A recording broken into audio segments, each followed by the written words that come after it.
কোরআনওয়ালা আল্লাহওয়ালা মানুষকে জান কবজ করার জন্য ফেরেশতা যখন আসে, আল্লাযীনা তাতাওয়াফাহুমুল মালাইকাতু, ফেরেশতা মৃত্যু দিতে আসে, ইয়াকুলুনা সালাম, ফেরেশতা এসে টুটি চেপে ধরে না, জান কবজ করার জন্য ছুরি বের করে না, ফেরেশতা এসে ঝাপটায়া ধরে না, বরং কোরআনওয়ালার কাছে ফেরেশতা মৃত্যু দিতে আসবে, মরতে তো হবেই, দুনিয়া তো থাকার জায়গা না, কিন্তু ফেরেশতা এসেই আগে আপনাকে সালাম দেবে।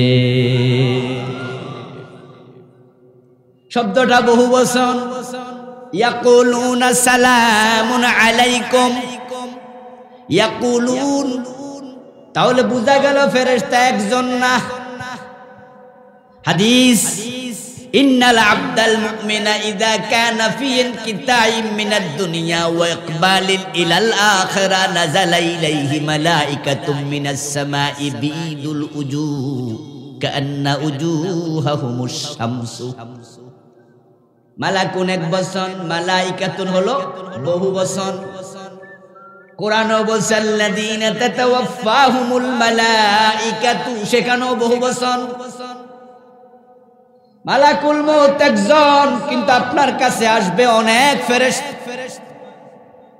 রাসূল বলেন এক একজন ফেরেশতার চেহারা হবে সূর্যের মতো উজ্জ্বল, হাত্তা ইয়াজলিসু মিনহু মাদ্দাল বাসার, তার চোখ যত দূর যাবে সে শুধু ফেরেশতা দেখবে। ইয়াকুলুনা সালাম, সব ফেরেশতার মুখে একটাই শব্দ থাকবে, সবাই লাইন ধরে আপনাকে সালাম দেবে। আপনি সেরা মানুষ, আপনি আল্লাহর কাছে সেরা। পরীক্ষার পাতখায়, পরীক্ষার খাতায় প্লাস পাইয়া লাভ নাই, নিজের বাস্তব জীবনের আমলের মাঝে প্লাস পাওয়া লাগবে। আমরা পরীক্ষার খাতায় প্লাস নিয়ে ব্যস্ত, ভালো ডাক্তার হওয়ার জন্য চেষ্টা চলে, ভালো ইঞ্জিনিয়ার হওয়ার জন্য চেষ্টা চলে, ভালো ব্যবসায়ী হওয়ার জন্য চেষ্টা চলে। সব মানুষ চায় পেশাগত জীবনে ভালো হতে, কিন্তু ভালো মানুষ হওয়ার চেষ্টাটা কমে গেছে। ভালো মানুষ এটা আওয়াজ দিয়ে বলুন তো, দিন দিন বাড়ছে না কমছে? কিন্তু শিক্ষিত মানুষ কমছে না বাড়ছে? হ্যাঁ, এমএ পাস বাড়ছে, বিএ পাস বাড়ছে, টাইটেল পাস বাড়ছে, দাওরা পাস বাড়ছে, ইঞ্জিনিয়ার বেড়েছে, ডাক্তার বেড়েছে, প্রফেসর বেড়েছে, কিন্তু ভালো মানুষ কমছে। এর কারণ সবাই পেশাগত জীবনে প্লাস চায়, আমলি জীবনে চায় না। আমার ভাইয়েরা, ভালো ইঞ্জিনিয়ার হয়ে, ভালো গায়ক হয়ে, কোটি কোটি টাকার মালিক হয়ে লাভ কি, যদি আপনার পরকালীন জীবনটা সুন্দর না হয়? দুনিয়ার জীবন সাজায়া কোনো লাভ নাই। আমার বন্ধু পত্র পত্রিকার সুবাদে, এই ফেসবুকের সুবাদে অনেক বিষয় আমরা দেখি। আমাদের বাংলাদেশের সিনেমার জগতে নায়ক নায়িকারা এক একজন প্লাটের মালিক, গাড়ির মালিক। এই যে কয়দিন আগে একটা নায়িকা নিয়ে হইচই হলো, পরিমণি, আপনারা দেখেছেন, পত্র পত্রিকায় দেখেছেন, আপনারা মোবাইলে, সে যে গাড়িটাতে চলে, প্রথমে বলছিল গাড়িটার দাম 2.5 কোটি টাকা, পরে শোনা গেছে এটা সে কিনে নাই, সেইটা নিয়ে শোরুম থেকে কয়েকদিন চালাইয়া চাইছিল কিনবে, কিনছে কি কিনে নাই আমরা পরের খবর আর জানি না। তবে যেটা সে কিনেছে সেটার নাম হেরিয়ার, ওটার দাম বর্তমান মার্কেট মূল্য কাগজপাতি সহ প্রায় 1 কোটি টাকা। এখন একজন নায়িকা 1 কোটি টাকার গাড়ি চলে, অথচ সে নায়িকা হলো কয়দিন, এর মাঝে তার বিয়ে হয়েছে মোট 5টা মাত্র। কয়টা হয়েছে? তার মাঝে 5ম নম্বর স্বামী এখন আছে। আগামী 2 বছর পরে আরো কয়টা হয় আল্লাহই জানে। এর মানে কি দাঁড়ালো? শখে তালাক দিছে কেউ। আমার ভাইয়েরা, শখের বসে কেউ পারিবারিক ভাঙ্গন আনে না, দাম্পত্য জীবন বিচ্ছিন্ন কেউ শখের বসে করে না। তাহলে কি বোঝা গেল? 4-5টা স্বামী তার প্রমাণ করে টাকা আছে জীবনে শান্তি। এবং নায়িকারা আমরা সবটি চিনি না। আপনি যদি খোঁজ নিতেন তার মাঝে 70-80% নায়ক নায়িকা পাবেন যাদের বউয়ে নাই, বউ গেছে গা, কারো স্বামী গেছে গা, একা একা থাকে। এরকম তাম দুনিয়ার যারা দুনিয়াদার পয়সাওয়ালা মানুষের জীবনটা অনেকেরই এমন। তারা টাকার পিছনে ঘুরেছে, অর্থ পেয়েছে, কিন্তু শান্তির খোঁজ পায় নাই। অনেকগুলাই ছেলে মেয়ে খোঁজ নেয় না। দাম্পত্য জীবনে কলহ, মেয়েটা মদ খায় রাতের বেলা, ড্যান্স ক্লাবে নাচে, ছেলেটা রাতের 2টা বাজে ঘরে ফিরে নাই। ফিরেছে যখন গালের মাঝে মদের দুর্গন্ধ পাওয়া যাচ্ছে। ট্যাবলেট না খাইলে রাতে ঘুম আসে না, শান্তির কিচ্ছু নাই। ও বন্ধু, এর মাত্র একটা মাত্র কারণ, তাদের সাথে আল্লাহর কোরআনের সম্পর্ক নেই। এই কোরআন এসেছিল যেই যুগে, সেই যুগটা এমনই ছিল। সেই যুগের নাম ছিল আইয়ামে জাহিলিয়া, অন্ধকার যুগ, যেখানে শান্তির লেশমাত্র ছিল না। ওই যুগের মানুষগুলো তারা নিচে নামতে নামতে এত নিচে নেমেছে, হয়তো তার নিচে নামার কোনো জায়গাও বাকি ছিল না। বাবা মা ছেলে মেয়ে এক জায়গায় বসে মদ পান করত। মেয়ে সন্তান জন্ম নিলে বাবা নিজ হাতে জীবিত কবর দিত। বাবা যুবতী মেয়ে নিয়ে হেঁটে যাচ্ছে, বাজারে যাচ্ছে, কোনো প্রয়োজনে গ্রাম থেকে ও গ্রামে যাচ্ছে, বাবার সামনে তার যুবতী মেয়েটাকে ধরে রাস্তায় দিনই দুপুরে রেপ করত, ইজ্জতটা কেড়ে নিয়ে যেত। ওই অসহায় বাবা চোখের পানি ছেড়ে দিয়ে কাঁদত। বিচার পাওয়া দূরের কথা, বিচার চাওয়ার জায়গাটাও ছিল না। যে ব্যক্তির কাছে বিচার চাওয়ার জন্য যাবে সমাজের নেতা, ও বেটার কাছে বিচার চাইয়া লাভ কি? চান্স পাইলে সেও ধর্ষণ করবে, সেও ছিল ধর্ষক। সমাজের মানুষগুলো এত নিচে নেমেছিল, যাদের কাছে জীবনের নিরাপত্তা ছিল না। কথায় কথায় তলোয়ার হাতে নিয়ে মানুষ কেটে ফেলত। 3টা ডব্লিউ তাদের জীবনের অবিচ্ছেদ্য অংশ হয়ে গিয়েছিল: ওয়াইন, ওমেন এন্ড ওয়ার, নারী, মদ এবং যুদ্ধ। কার হাতে কতজন মানুষ খুন হয়েছে তা নিয়ে গর্ব করে তারা কবিতা লিখত। কোন মানুষ মারা গেলে বাড়ির সামনে তলোয়ারটা ঝুলাইয়া রেখে কবিতাটা টানায়া দিত, দেখো আমার দাদার হাতে মোট এতজন খুন হয়েছে। মানুষ খুন করা যাদের ছিল গর্বের ব্যাপার, মেয়ের জীবিত কবর দেয়া ছিল কৌলিন্যের ব্যাপার, মদ পান করা ছিল তাদের সভ্যতার প্রতীক। এই মানুষগুলো রাতের বেলায় কোন নারী একা একা হাঁটবে দূরের কথা, দিনের বেলাও 2-4 মাইল হাঁটে গেলে ঘরে ইজ্জত নিয়ে ফিরতে পারত না। গলার চেইন, কানের ফুল, নাকের দুল, হাতের বালা কেড়ে নিয়ে যেত, স্বর্ণ অলংকার নিয়ে যেত, কোলের বাচ্চাটাকে পর্যন্ত কেড়ে নিয়ে বাজারে দাস বানাইয়া বিক্রি করে দিত। ইজ্জতটা কেড়ে নিত। সম্পদ গেছে, ইজ্জত গেছে, কোলের বাচ্চাটাও গেছে। এই যে প্রিয় নবীর ঘরে একজন দাস ছিল যার নাম যায়েদ বিন হারেসা রাদিয়াল্লাহু তাআলা আনহু। ছোট্ট যায়েদকে ওকাজ মেলা থেকে মা খাদিজার ব্যবসায়ের পার্টনারেরা কিনে এনে মা খাদিজাকে উপহার দিছে। হযরত যায়েদের মা বাবা যাচ্ছিল কোথাও বেড়াতে, ডাকাতের দল পথ থেকে হযরত যায়েদকে মায়ের কোল থেকে কেড়ে এনে ওকাজ মেলায় বিক্রি করে দিছে। জীবনের নিরাপত্তা ছিল না, ইজ্জতের নিরাপত্তা ছিল না, মান সম্মান অর্থ কিছুর নিরাপত্তা ছিল না। অন্ধকার চারদিক ঢেকেছিল, শান্তি হারিয়ে গিয়েছিল।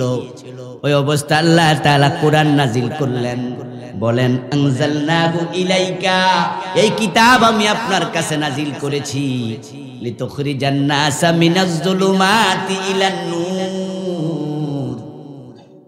এই কোরআন নাজিল করার উদ্দেশ্য হলো এই অন্ধকারে ডুবে থাকা মানুষগুলোকে আলোর পথ দেখাতে হবে। আলোর পথ যদি দেখাতে চান তাহলে কোরআনটা সমাজে নিয়ে যান।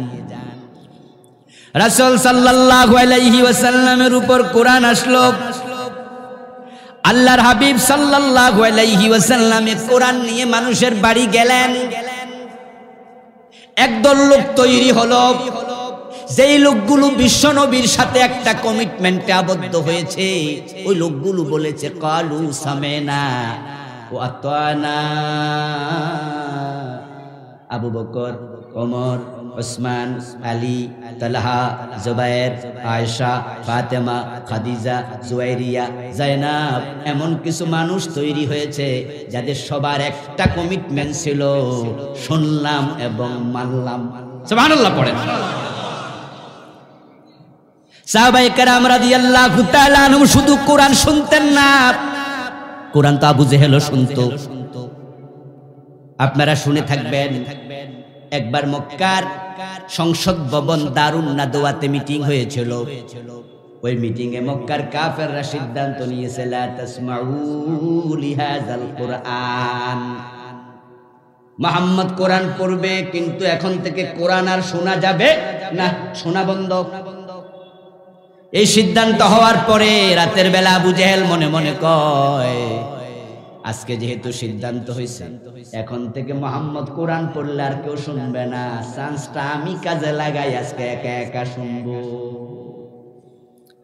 রাসূল সাল্লাল্লাহু আলাইহি ওয়াসাল্লাম রাতের বেলা কোরআন পড়ছে, আবু জেহেল রাসূলের ঘরের পিছনে যাইয়া দাঁড়ায়া দাঁড়ায়া কোরআন শুনবে এই শখ কইরা গেছে। আবু লাহাব মনে মনে কয়, আজকে আমি একা একা শুনবো। উতবা মনে মনে কয়, আজকে আমি একা একা শুনবো। সাইবা মনে মনে কয়, সিদ্ধান্ত হয়েছে আজকে কেউ শুনবে না, এই চান্স আমি কাজে লাগা, আমি একা একা শুনবো। রাসূলের ঘরের পিছনে যাইয়া দেখে সবাই হাজির। কোরআন আবু জেহেলও শুনতো, আবু লাহাবও শুনতো। এবার আপনাদের কাছ থেকে আমি উত্তর চাই, তারা কি মানতো?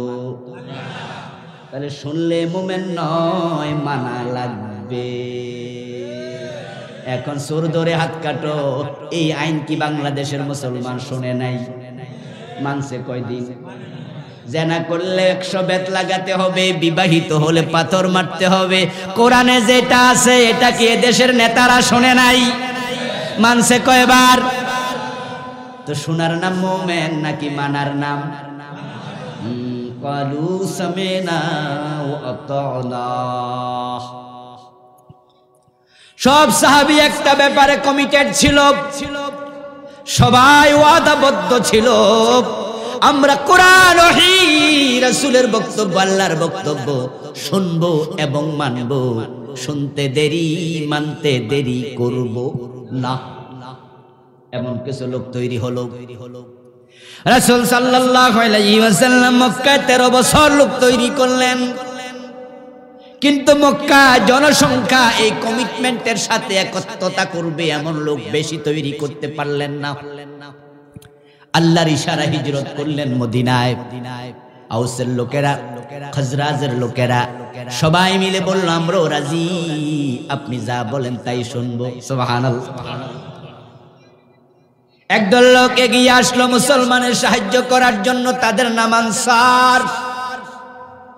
একজন লোক হিজরত করে মক্কা থেকে মদিনায় গেল, তারা মুহাজির। আনসার এবং মুহাজিরের সংখ্যা দিন দিন বাড়ছে। সবাই বলে সামেনা ওয়া আতানা, শুনলাম আর মানলাম। এই কমিটমেন্টের লোক বেড়ে গেছে। কোরআনে যে আয়াত নাজিল হয় তারা শুনে, মানতে 1 সেকেন্ড দেরি আর করে না। কোরআন মানবো না এই জাতীয় মানসিকতার একজনও নাই। যে কয়জন আছে তারা কেউ কাফের, তারা কেউ মুশরিক, তারা কেউ মুনাফিক, কিন্তু কোরআন মানবো না মুমিনদের মাঝে এমন একজনও ছিল না। সবাই যখন মানা শুরু করলো, এমন ভাবে সমাজের পরিবর্তন আসলো। ওই কোরআন অন্ধকার থেকে আলোর পথে এনেছে। কিভাবে? কোরআনের মাঝে আছে মিথ্যা কথা বলা যাবে না। এখন একটা মুসলমান আর মিথ্যা কথা বলে না। সামেনা ওয়া আতানা, শুনলাম আর মানলাম। কোরআনের মাঝে আছে হত্যা করা যাবে না। এখন তারা কেউ আর হত্যা করে না অন্যায় ভাবে। কোরআনে আছে চুরি করো না, তারা আর চুরি করে না। কোরআনে আছে ডাকাতি করো না, তারা আর ডাকাতি করে না। কোরআনে আছে হারাম খাইও না, তারা আর হারাম খায় না। মদ ছিল এলাকায় অ্যাভেলেবেল, ছেলে মেয়ে মা বাবা এক জায়গায় মদ পান করতো। কার বাড়িতে এক সপ্তাহ এক মাসে কত লিটার কত গ্যালন মদ পান হয় তা নিয়ে তারা কবিতা লিখতো। কিন্তু কোরআনের আয়াত নাজিল হয়েছে মদ পান করা হারাম। ইন্নামাল খামরু ওয়াল মাইসিরু ওয়াল আনসাবু ওয়াল আজলাম রিজসুম মিন আমালিশ শায়তানি ফাজতানিবু। মদ হারাম। এই আয়াত নাজিল হওয়ার সাথে সাথে ইতিহাসের পাতা দেখুন, তারিখ ইসলামী পড়ুন, হাদিস পড়ুন, দেখবেন এই আয়াত যেদিন নাজিল হয়েছে সেদিন মদিনার গলিতে গলিতে মদের বন্যা বয়েছে। যার ঘরে যতটুকু মদ ছিল সবাই পাত্র উল্টা করে ঢেলে দিয়েছে। এরপরে কোন সাহাবী এক ফোঁটা মদ আর পান করে নেই। কালু সামেনা ওয়া তানা, তাদের বক্তব্য একটা ছিল, শুনলাম এবং কথা বলেন না ভাইয়েরা, আপনারও এটা বলা লাগবে, মুমিন হতে হলে এটা বলা লাগবে, শুনলাম আর। এই চিন্তা যার নাই কোটিবার কালেমা পড়েও সে মুমিন হয় নেই। মুমিন হওয়ার জন্য কালেমা পড়া লাগে, কিন্তু কালেমা পড়লে মুমিন হওয়া যায় না।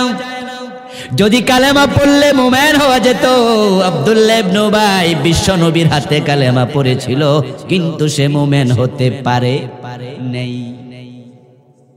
এ কোরআন মাজিদ যখন বাংলা ভাষায় অনুবাদ করেছে গিরিশচন্দ্র সেন, লা ইলাহা ইল্লাল্লাহ কালেমা কি পড়া লাগে নাই, লেখা লাগে নাই, বলা লাগে নাই, গবেষণা করে নাই, কিন্তু মুমিন হয়েছে নাকি? কারণ মানার চিন্তা ছিল না। আরে ভাই, কালেমা পড়লে যদি মুমিন হয়, বাংলাদেশের হিন্দুরা তো কালেমা জানে। কত হিন্দু আছে লা ইলাহা ইল্লাল্লাহু মুহাম্মাদুর রাসূলুল্লাহ মক্তবের পাশ দিয়ে আইতে যাইতে শুনতে শুনতে সূরা ফাতিহা মুখস্থ পারে এমন হিন্দুও আছে। কালেমা মানার চিন্তা ছাড়া মুমিন হওয়া যাবে না। এই জন্য আপনার একটা চিন্তা, একমত সবাই হওয়া লাগবে, কোরআন এবং হাদিস শুনলাম এবং মানলাম, এটার সাথে একমত না হলে আপনি মুমিন হতে পারবেন না। قال النبي صلى الله عليه وسلم المؤمن كالجمل الأنيف حيثما قيد ينقاد। প্রিয় নবী বলেন, মুমিন যে হবে সে তো হবে ওই উটের মতো, যে উটের নাকের ভিতরে মালিক রশি ঢুকাইয়া দিছে। এখন ওই উটটা স্বাধীন না পরাধীন? মন মতো চলে না, মালিকের টান মতো। মালিক টানে যেদিকে কদম দেবে সেদিকে, উল্টা পাল্টা করলে নাক ছিঁড়ে যাবে। কালেমা পড়ার পরে আল্লাহ এবং রাসূল যা বলবে তুমি মানতে সে উটের মতো বাধ্য থাকবা, উল্টা পাল্টা করলে তোমার ঈমান ছিঁড়ে যাবে। সহিহ মুসলিমের সে কালান নবী সাল্লাল্লাহু আলাইহি ওয়াসাল্লাম ইসবিহুর রাজুলু মুমিনা ফায়ুমসি কাফিরা। এমন একটা জামানা আসবে যেই জামানার মানুষগুলো সকাল বেলায় মুমিন থাকবে, সন্ধ্যা বেলায় কাফের হয়ে যাবে। ওই যে সামেনা ওয়া তানার মাঝে থাকবে না, শুধু শুনতে রাজি মানতে রাজি হবে না। এই দেশে শীতকালে যত মাহফিল হয়, যত শ্রোতা হয়, যত মানুষ কোরআনের তেলাওয়াত রমজান মাসে শোনে, যত মুসল্লি তারাবি পড়ে, যদি তারা কোরআন মানতে রাজি হয়ে যেত, এই দেশে আল্লাহর আইন কায়েম হতে 6 মাসও লাগতো না।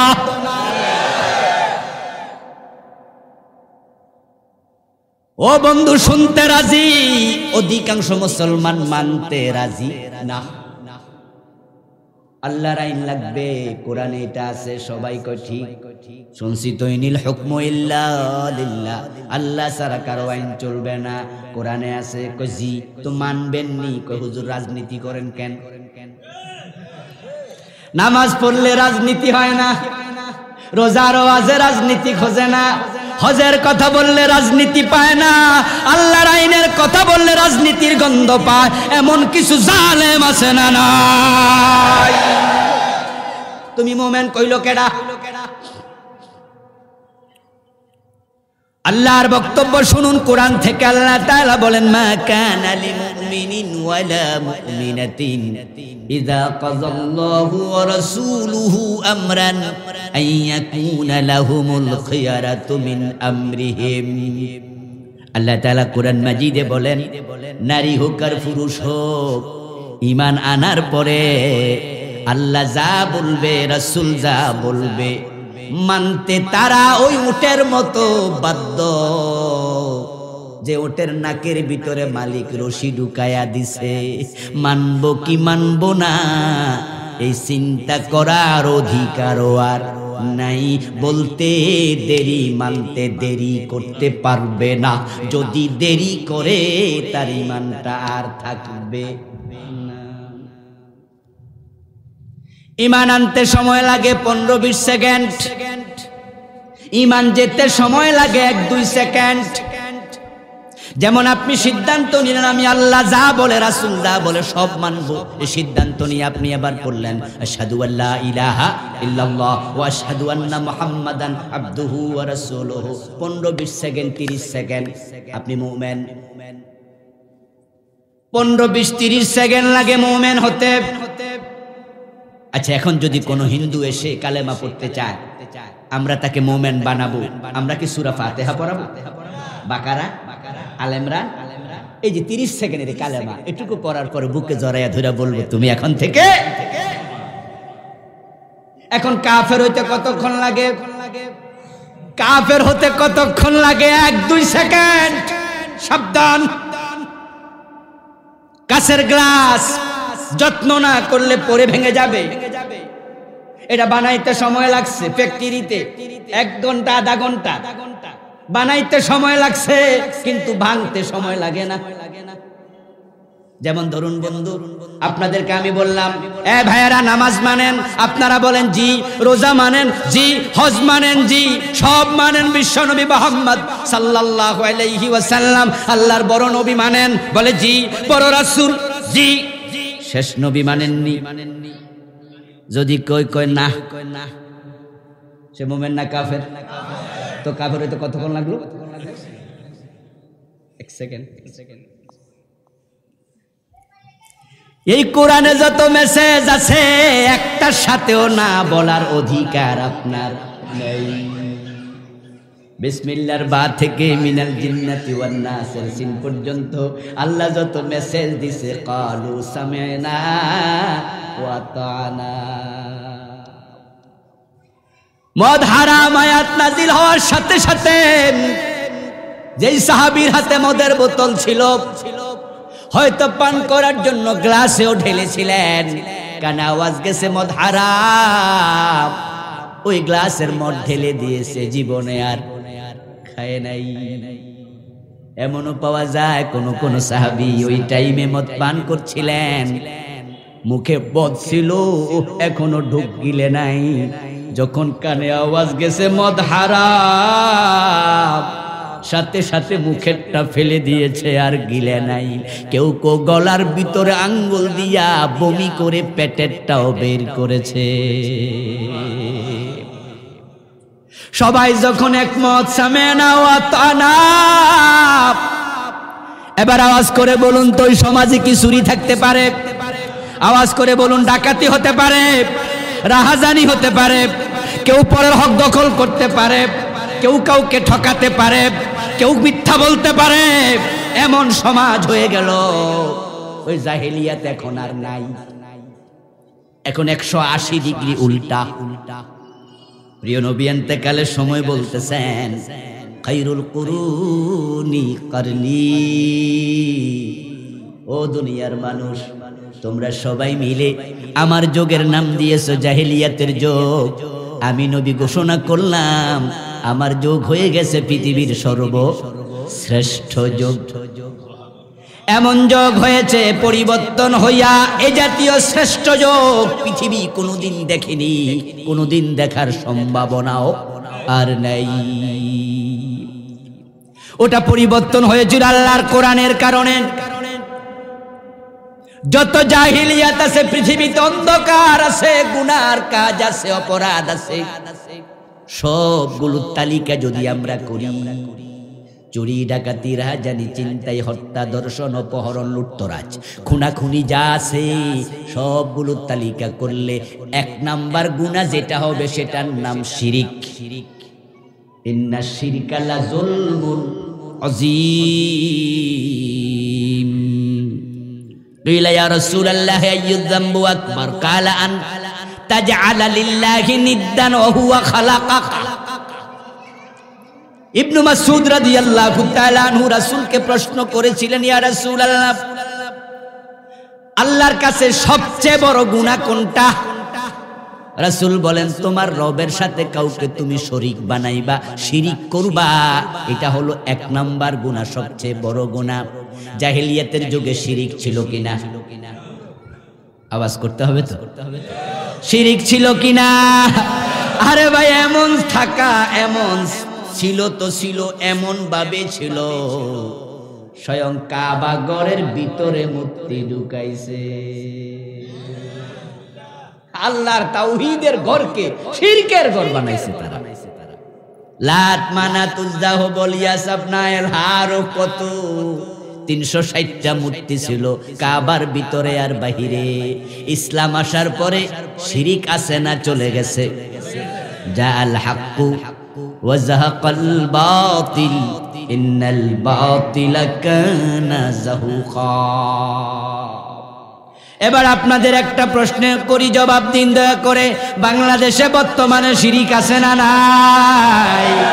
তো জাহেলিয়াতের যুগে শিরিক ছিল বাংলাদেশেও, তাহলে বোঝা গেল জাহেলিয়াত আবার ফিরে এসেছে। বাংলাদেশে মদ আছে না নাই? জাহেলিয়াতের যুগে ছিল কিনা? বাংলাদেশে খুন খারাপি আছে না নাই? দর্শন আছে না নাই? অপহরণ আছে না নাই? মিথ্যাচার আছে না নাই? জুলুম অত্যাচার আছে না নাই?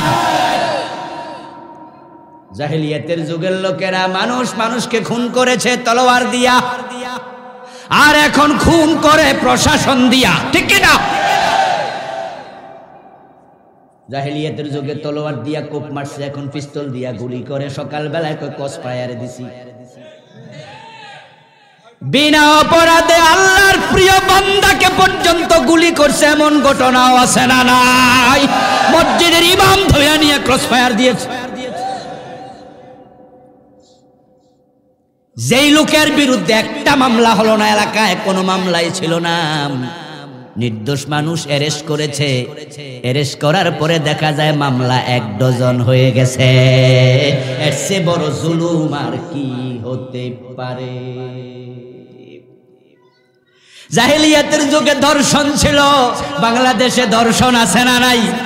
এমন ভাবে হয়েছে এখন স্বামীর হাত থেকে বউ নিয়ে দর্শন করে, স্বামীর হাতেও তার স্ত্রীটাও নিরাপদ না।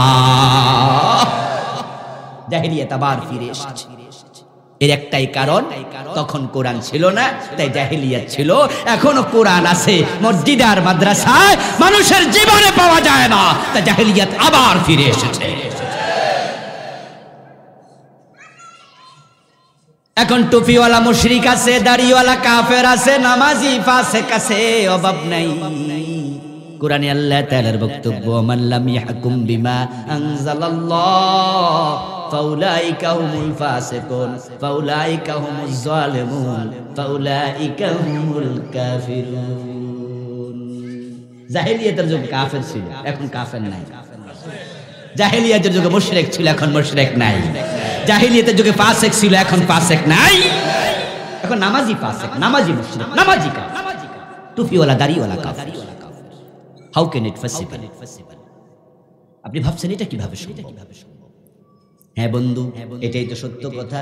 কালান নবী সাল্লাল্লাহু আলাইহি ওয়াসাল্লাম, ইয়াতি আলান নাস জামান ইয়াজতামিউনা ফিল মাসাজিদি লাইসা ফীহিম মুমিনুন। প্রিয় নবী বলেন, এমন একটা জামানা আসবে যেই জামানার মানুষগুলো মসজিদে জামাতের সাথে নামাজ পড়বে, এদের একটারও ঈমান থাকবে না। ওই জামানা 1400 বছর আগে বলছে আসবে, এখনো কি আসবে না? এসে গেছে। হ্যাঁ, এসে গেছে। গনাই গেছে না চাচা, অনেক আগে পার হইয়া গেছে। আমি এমন মসজিদ চিনি যে মসজিদের ইমাম ও কাফের, মুয়াজ্জিন ও কাফের, মুসল্লি সবগুলো কাফের। 1400 বছর আগে রাসূলের বলা হাদিস একবারে হুবহু মিলে গেছে। এমন মসজিদ আমি চিনি। চিনতে চাইলে আপনারাও যেতে পারেন ঢাকার বকশীবাজারে মাদ্রাসা বোর্ডের সাথেই কাদিয়ানীদের মসজিদ আছে। আসেনি? কাদিয়ানীদের মসজিদে কি নামাজ হয় না, আজান হয় না? ইমাম কি নরমাল নাকি কাদিয়ানী? আহলে সুন্নাত না কাদিয়ানী? মুয়াজ্জিন ও কাদিয়ানী, ইমাম ও কাদিয়ানী, মুসল্লি ও কাদিয়ানী। সাধারণ মুসল্লিদের প্রবেশ নিষেধ। গেইটে দারোয়ান জিজ্ঞাসা করবে হু আর ইউ, পরিচয় দেন। যদি বলেন যে আমি উমক, জিজ্ঞাসা করবে আপনি কি আহমদিয়া মুসলিম জামাত। যদি বলেন এটা আবার কি চিনি না অথবা না, তাহলে বলবো ওই যে মসজিদ আছে ওখানে যান, এখানে না। অর্থাৎ কাদিয়ানী ছাড়া ওই মসজিদে এলাও করে না। মুসল্লিও কাদিয়ানী, ইমামও কাদিয়ানী, মুয়াজ্জিনও কাদিয়ানী, নামাজ পড়ে 5 ওয়াক্ত, ঈমান আসেনি।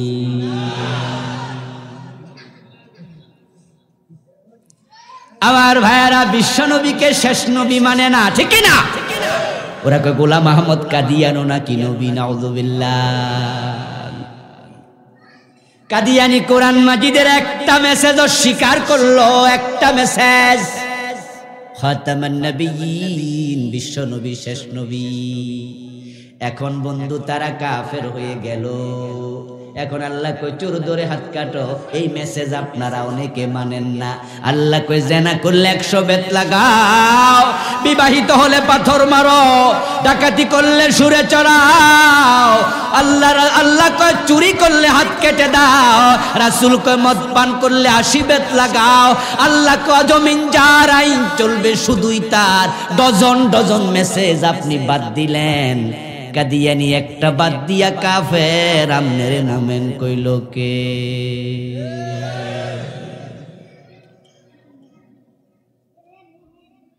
আমার ভাইয়েরা মুসলমান অনেক, কিন্তু যখন হিন্দুদের দুর্গা পূজা আসে, মুসলমানের সন্তান মিছিল দেয়, স্লোগান দেয়, মাইক হাতে নিয়ে বক্তৃতা দেয়, পত্রিকার পাতায় লিখে ধর্ম যার যার, উৎসব সবার।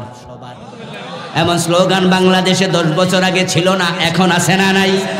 আল্লাহর কসম করে বলছি, আবার কসম করছি আল্লাহর জাতের, এই স্লোগান যারা বিশ্বাস করবে একটারও ঈমান থাকবে না। অথচ এই স্লোগানটাকে এখন বই পুস্তকে পর্যন্ত ঢুকাইয়া দিচ্ছে। ধর্ম যার যার, উৎসব সবার। কেন কাফের হবে? কোন সাহসে? আমি আল্লাহর জাতের কসম করলাম, ওই সাহসের উৎস কোরআন। এটা কোরআনের সম্পূর্ণ উল্টা স্লোগান। কোরআনের স্লোগান হলো লাকুম দীনুকুম ওয়ালিয়া দীন, তোমাদের ধর্ম তোমাদের, আমাদের ধর্ম আমাদের। এর মানে ধর্ম যার, উৎসব তার। ধর্ম যার যার, উৎসব সবার, এটা হতে পারে না। শিরিক অ্যাভেলেবেল চলছে এই দেশে। এ নিয়ে আমি একটি বইও লিখছি, 29টা শিরিক। যদি আজকে আমি বইটা আপনাদেরকে দিতে পারবো না, আমি অনেক দূরে একটি মাহফিলে চলে যাব, না হয় আমার গাড়িতে ছিল প্রচলিত শিরিক ও তা থেকে বাঁচার উপায়। 29টা লিখছি। জাহেলিয়াতের যুগে যা ছিল কমে নাই, বরং আর বাড়ছে। আমার বন্ধু কোরআনের মাধ্যমে বিশ্বনবী সমাজ পরিবর্তন করেছিলেন। কোরআনের উপর যারা ঈমান এনেছে, কোরআন তারা মেনেছে। কোরআনের বাহিরে যাওয়ার অধিকার আমাদের নাই। যাবেন তো ঈমান শেষ। এখন আমরা শান্তি চাই। যদি মানুষ কোরআন মানত, মা বাবা যত বুড়া হতো, ভালোবাসা ততই বাড়ত। কারণ কোরআনে আছে মা ইয়াবলুগান্না ইনদাকাল কিবারা আহাদুহুমা আও কিলাহুমা ফালা তাকুল লাহুমা উফফিন ওয়ালা তানহারহুমা ওয়া কুল লাহুমা কাওলান কারীমা। সুবহানাল্লাহ পড়ে। ওয়াখফিদ লাহুমা জানাহাল যুল্লি মিনার রাহমা। এই কোরআন যদি মানুষ মানত, তাহলে নায়ক রিয়াজের শ্বশুর আত্মহত্যা করার প্রয়োজন ছিল না। উনি লাইভে বলছে আমার ছেলে আমার খবর নেয় না। আমার মেয়ে আমার খবর নেয় না, উনার স্ত্রীর সাথে সম্পর্ক নাই, আমি একা একা আছি, এই ঘরে যদি আমি মরে পড়ে থাকি এক সপ্তাহ কেউ খবর নেবে না। অর্থাৎ বেঁচে লাভ কি? কোরআন মানলে সন্তান মেসেজ যেত আল্লাহর, মা বাবা বুড়ো যত হবে তাদের প্রতি ভালোবাসা ততই বাড়াতে হবে। কোরআন মানে না, না মানার কারণে ওই কোরআনবিহীন কোরআন বিমুখ মানুষগুলো মা বাবা বুড়া হয়, বুড়া মা বাবাকে বৃদ্ধাশ্রমে দিয়ে দেয়, এমন জালেম আছে না নাই?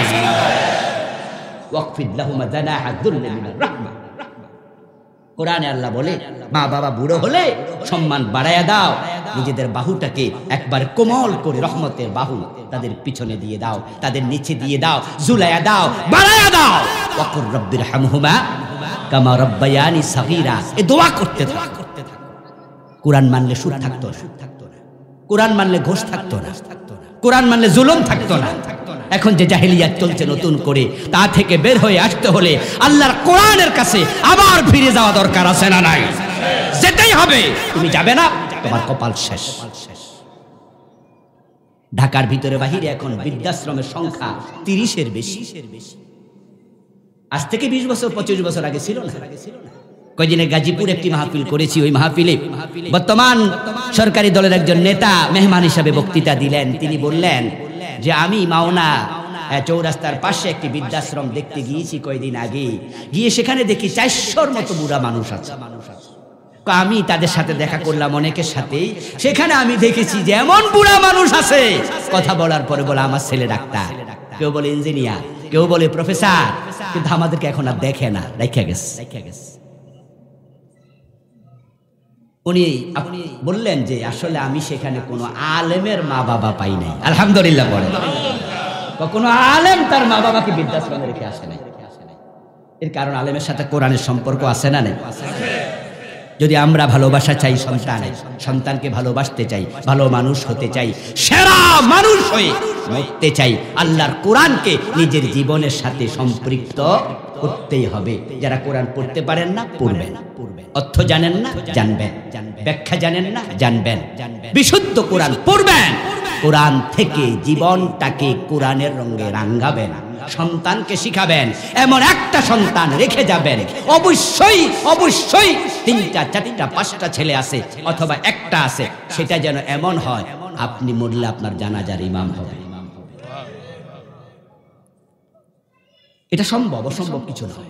আপনি উদ্যোগ নেন। আমার বাবা উদ্যোগ না নিলে আমি কামেল পাশ হতাম না, আপনাদের সামনে বসতাম না। আমাকে যদি মেডিকেলে পড়াতো আমি ডাক্তার হতাম, আমাকে ইঞ্জিনিয়ারিং পড়ালে আমি ইঞ্জিনিয়ার হতাম, আমাকে এই লাইনে পড়াইছে আমি আলেম হয়েছি। তা আপনি কেন পারবেন না? চাইলেও আপনিও পারবেন। আর এখন তো আলহামদুলিল্লাহ আলিম পাশ করার পরে আপনার ছেলে ডাক্তারও হতে পারে, আলিমের পর ইঞ্জিনিয়ার হতে পারবে। ঢাকা ইউনিভার্সিটিতে খ বিভাগে ফার্স্ট হয়েছে ভর্তি পরীক্ষা, দারুন নাজাতে মিল্লাতে এগুলো প্রফেসর হবে, কোনো অসুবিধা নাই। কিন্তু আলিম পর্যন্ত মাদ্রাসায় পড়ার কারণে ওই প্রফেসর আবার বাবার জানাজার ইমাম হতে। সম্মানিত ভাইয়েরা, আজকে আর বেশি সময় আমি দিতে পারবো না।